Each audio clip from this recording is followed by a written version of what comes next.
everyone, welcome to Only IS. So in the series of economic survey for prelims 2022, we are discussing today service sector. Very important chapter number 9 is there. देखिए आपको कुछ लग रहा होगा कि sir पहले 1 to 4 पढ़ाया फिर 3 पढ़ाया फिर ऐसे, ये क्यों पढ़ा रहा हूं मैं? क्योंकि इनका आपस में एक्चुअली थोड़ा थोड़ा सा कनेक्शन है। तो ये जब वीडियो आप देखेंगे तो आपके लिए एक बेहतर ये रहेगा कि आप एक सिंक्रोनाइजेशन में पढ़ें। जैसे अभी हमारा एग्रीकल्चर बचा हुआ है, सस्टेनेबल डेवलपमेंट बचा हुआ है, तो they are again somehow related to each other. That's why आज हम लोग सर्विस सेक्टर को डिस्कस करेंगे। हमने पिछली क्लास में इन्फ्लेशन पढ़ा था, सर्विस सेक्टर को अब हम स्टार्ट करेंगे डिस्कस करना। As you all know, service sector is the major contributor in the GDP growth of the country. Bharat की जो जीडीपी ग्रोथ है उसमें सर्विस सेक्टर का लार्जेस्ट शेयर है। तो आज भी अगर आप देखेंगे तो जैसे मैंने आपको बताया था, एम्प्लॉयमेंट में the highest share is of agriculture. वहीं अगर जीडीपी की बात करें तो highest share belongs to service sector. 50% contribution of India GDP come through service sector. लेकिन कोविड की वजह से ये सेक्टर सबसे बुरा अफेक्टेड था। Worst affected sector because of Covid is service sector.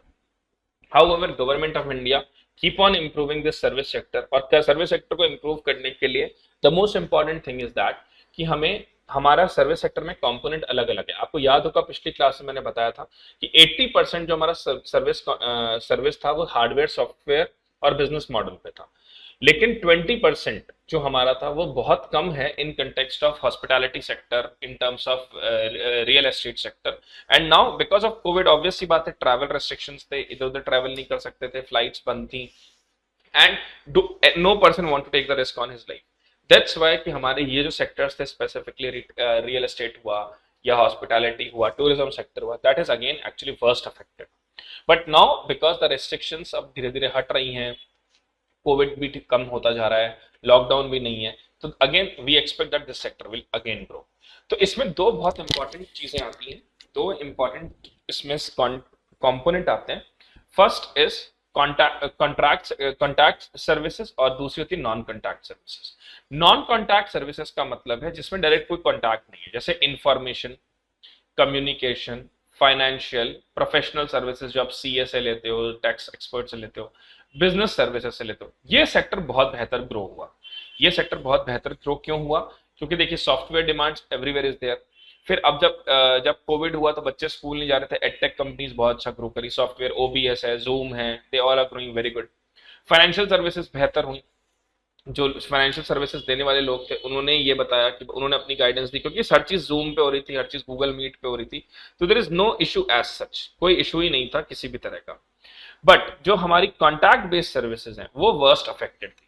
Tourism हुआ, रिटेल ट्रेड हुआ, होटल, एंटरटेनमेंट, रिक्रिएशन थे, they all are actually worst affected. Why? Cinema halls बंद थे, you can not go to the entertainment sector. Tourism, बहुत सारी countries, पूरे world level पे tourism तो बहुत अफेक्टेड था, फ्लाइट्स नहीं ऑपरेट हो रही थी, रेस्ट्रिक्शंस बहुत थी, ट्रैवल रेस्ट्रिक्शंस काफी ज्यादा थी। Apart from that retail trade में भी no people want to invest, hotel chains affected थी। तो this is the reason that this contact based service is worst affected. ये आपसे पूछ सकते हैं रिवर्स करके, जैसे यूपीएससी आपसे बोल सकता है contact services are the one who actually get benefited, who boom during this COVID time, whereas the non-contact services are on the difficult side. तो ये reverse हो गया है। तो देखो आप लिखा है contraction in the sector, the service sector contracted by 8.4% in 2020-21, driven by a sharp contraction of 18.2, especially in trade, hotel, transport, communication and service led to broadcasting. तो लगातार जो सबसे बड़ा डिप हमने फील किया, that we feel in this contact based service.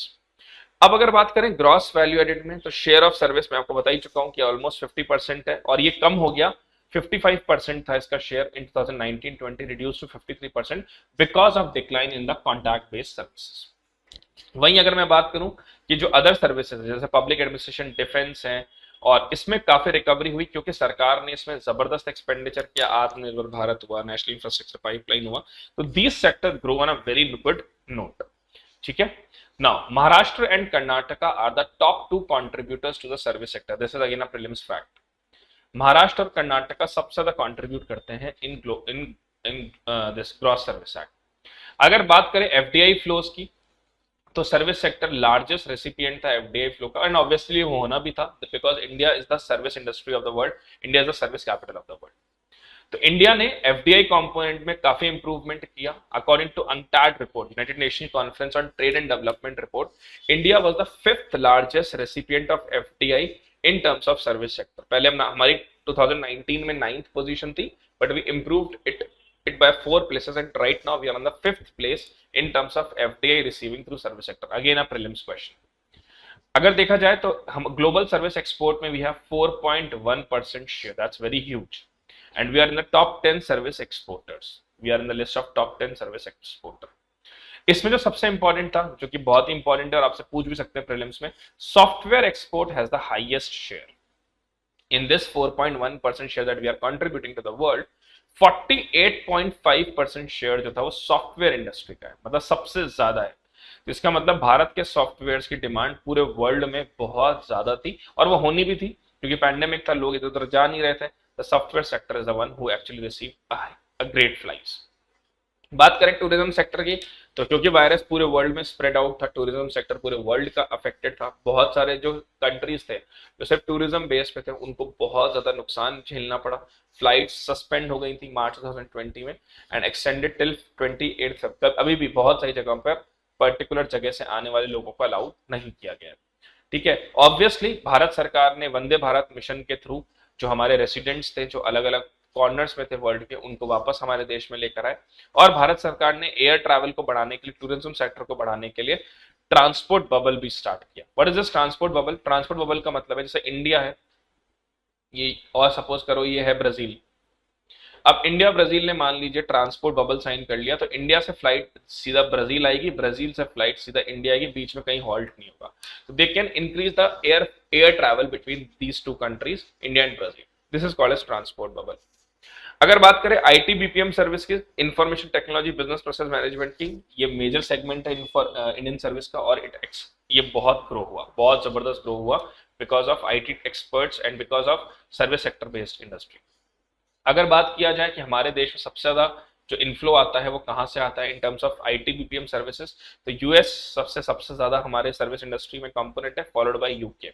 ठीक है, और ऑब्वियसली पता है ये बात तो कि जो यूएस बेस्ड क्लाइंट्स हमारे बहुत ज्यादा हैं इन टर्म्स ऑफ सर्विस इंडस्ट्री। अगर बात करें port, shipping and waterway services की, तो ऑब्वियसली बात है कि पोर्ट जो है भारत का 90% एक्सपोर्ट हैंडल करता है, 90% of export in terms of volume and 70% in terms of value, that is quality based. लेकिन आपको पता है कि पोर्ट्स बहुत बुरी तरह से अफेक्टेड थे, कंटेनर्स नहीं थे। ठीक है, अपार्ट फ्रॉम दैट उसके अलावा डिसरप्शन था, कंट्रीज ने अलाउ ही नहीं कर रहे थे, जो वाटरवेज के थ्रू रूट्स, वाटरवे रूट्स बंद कर दिए थे। तो दैट्स द रीजन ये सेक्टर बहुत बुरी तरह से अफेक्ट हुआ। फिर मैंने आपको जैसे बताया है कि हमारे जो मेजर कंटेनर्स थे वो एक पर्टिकुलर जगह पर ही रह गए। इसकी वजह से क्या हुआ, इसकी वजह से कंटेनर्स एक जगह से दूसरी जगह पे नहीं जा पा रहे थे। As a result of that कुछ पोर्ट्स में ग्रोथ हुई, कुछ में नहीं हुई। देन अभी भी turn around time Indian ships का बहुत ज्यादा है। टर्न अराउंड टाइम का मतलब है, जैसे कोई शिप मान लीजिए मुंबई से निकला, वापस जैसे मुंबई से मान लीजिए वो कहीं पर गया और फिर वहां से वापस वो मुंबई आया, उसको हम कहते हैं टर्न अराउंड टाइम। तो वर्ल्ड लेवल पे जो शिप्स हैं उनका turn around time less than 1 day है। लेकिन अगर आप देखोगे तो भारत में मुंबई से जो शिप गया उसका टर्न अराउंड टाइम 1.16 है, जो लोएस्ट है। वहीं अगर विशाखापट्टनम या मोरमुगांव, गोवा से कोई शिप गया है तो उनका टर्न अराउंड टाइम 3.15 डे है, जो कि बहुत ज्यादा है। इससे प्रॉब्लम क्या होती है, इससे गुड्स का जो फ्लो जो बाहर से आते हैं उनमें टाइम लगता है, इससे उनकी कॉस्ट इंक्रीज हो जाती है, फ्रेट कॉस्ट बढ़ जाती है। अपार्ट फ्रॉम दैट इससे कहीं ना कहीं ओवरऑल जो एक्सपोर्ट बिजनेस है उस पर भी इंपैक्ट पड़ता है। स्पेस सेक्टर की बात करें तो सरकार ने स्पेस सेक्टर में काफी बहुत बड़े एक्सप्लोरेशंस करे। सरकार ने पर्टिकुलरली कुछ प्राइवेट कंपनीज को भी ये कहा कि भाई आप लॉन्च व्हीकल्स लॉन्च करिए, आप हमें असिस्ट करिए, हमें कंपोनेंट्स दीजिए अपने, we will help them to assist, we will provide the funding for you for that. As a result of that government of India created a new organisation called as New Space India Limited. बहुत बहुत important है pre के लिए। This New Space India Limited, it's a PSU to own the operate launch vehicle and space asset of ISRO. तो अब जो इसरो के जो लॉन्च व्हीकल होंगे उनका जो ऑपरेशनल बेस होगा और जो स्पेस एसेट्स हैं इसरो के, this is managed by this particular organisation. Apart from that, Government of India also created independent nodal agency under the Department of Space, Indian National Space Promotion and Authorization Center in Space, and ये क्या करेगी, भारत में जितनी भी space activities को regulate करने का काम इसके द्वारा किया जाएगा। Again a prelims question. देखिए ऊपर वाली जो बॉडी थी उसका मेन काम है लॉन्च, जो व्हीकल्स लॉन्च किए जाएंगे और स्पेस एसेट्स को मेंटेन करना। जो इन स्पेस है उसका क्या काम है, उसका काम है रेगुलेशन। जो भारत में जितनी भी स्पेस एक्टिविटीज हो रही हैं, जितनी भी स्पेस एक्टिविटीज ओवरऑल इंडिया में, उन सबको रेगुलेट करना। अपार्ट फ्रॉम दैट भारत में space commerce space RS policies भी जो है, जो प्रेडिक्टेबल बताती हैं कि भाई फॉरवर्ड लुकिंग हम रेगुलेटरी रेजिम कैसे बना सकते हैं। दैट्स नॉट दैट इंपॉर्टेंट, लेकिन ये दोनों जो ऑर्गेनाइजेशन है ये बहुत ज्यादा इंपॉर्टेंट है इस प्रीलिम्स के लिए। स्पेस सेक्टर में जो स्टार्टअप्स हैं वो बहुत ज्यादा इंक्रीज हो गई हैं। पहले 2019 में 11 ही थी जो स्पेस सेक्टर्स में स्टार्टअप्स थी, but because now the ISRO is allowing the private companies, private startups to help us, to contribute us, to share your ideas with us, it increases to 47 and that's a very good sign.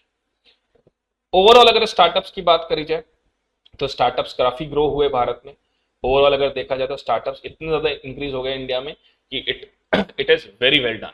मतलब जितने startups बढ़ेंगे उतना employment बढ़ेगा, उतना self business increase होगा and उतना ही government के ऊपर प्रेशर भी कम आएगा।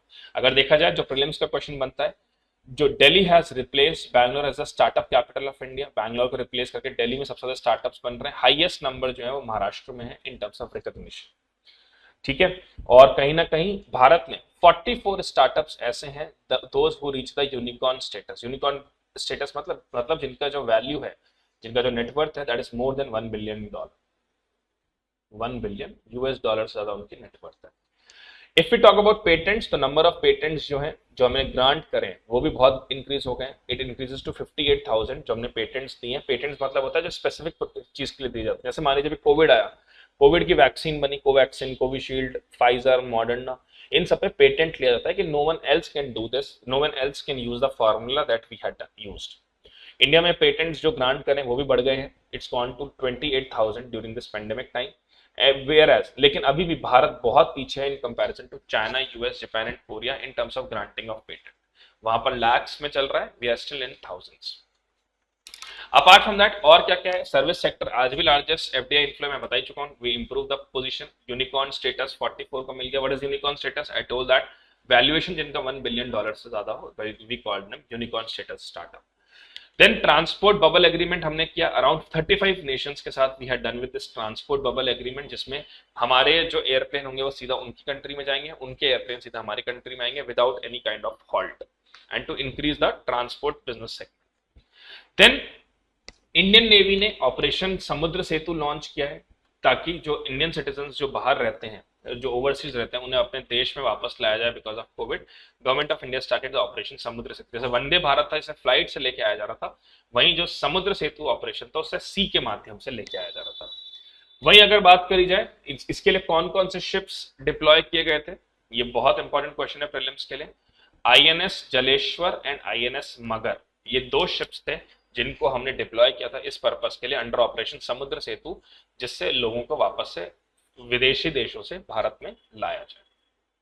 ठीक है, एक और बहुत इंपॉर्टेंट टॉपिक जो आप में से कुछ लोगों को शायद थोड़ा सा समझ में कम आया था, that is purchasing manager index. Purchasing manager index क्या है? ये मैन्युफैक्चरिंग और सर्विसेज दोनों के लिए लगाया जाता है कि बिजनेस एक्टिविटीज कंट्रीज में कैसे चल रही है। इसको कौन बनाता है? परचेजिंग मैनेजर इंडेक्स की जो पेरेंट कंपनी है, what is that? The name is IHS market India. Prelims question again. तो इसमें क्या होता है, परचेजिंग मैनेजर इंडेक्स में टॉप कंपोनेंट्स को लिया जाता है। जैसे मैन्युफैक्चरिंग की हम बात करें तो कंस्ट्रक्शन है, मैन्युफैक्चरिंग का मतलब तो इलेक्ट्रिसिटी है, तो these are the top components. We take the top components in manufacturing and top components of service, retail, trade है, टूरिज्म है, हॉस्पिटैलिटी सेक्टर है, and then we find out what is the growth done in that particular sector. तो अगर मान लीजिए PMI number 0 से 100 के बीच में है, होता है 0 से 100 के बीच में, अगर 50 से ज्यादा है, इसका मतलब वो पर्टिकुलर जो इंडस्ट्री है, जैसे मैन्युफैक्चरिंग है, कंस्ट्रक्शन है या हॉस्पिटैलिटी है, it is getting the good growth. अगर वो 50 से नीचे है इंडेक्स नंबर, दैट मींस कि वहां पे कॉन्ट्रैक्शन हुआ है, they are not performing that well in comparison to what they perform well in last few years. अगर 50 ही है उनकी रेटिंग, मतलब कोई चेंज उनके अंदर नहीं है। जितना ज्यादा PMI इंक्रीज होता है, जितना ज्यादा परचेजिंग मैनेजर इंडेक्स इंक्रीज होता है, उतना ही उस पर्टिकुलर इंडस्ट्री में ग्रोथ प्रोजेक्ट होती है। So this is PMI and this is in context of service sector. I hope you get to know what is the service sector. अब हमने almost काफी सारे chapters पढ़ लिए हैं. Now we have left with some important chapters that we will discuss in the last class, in the next class. Thank you so much, and please do take care of your health.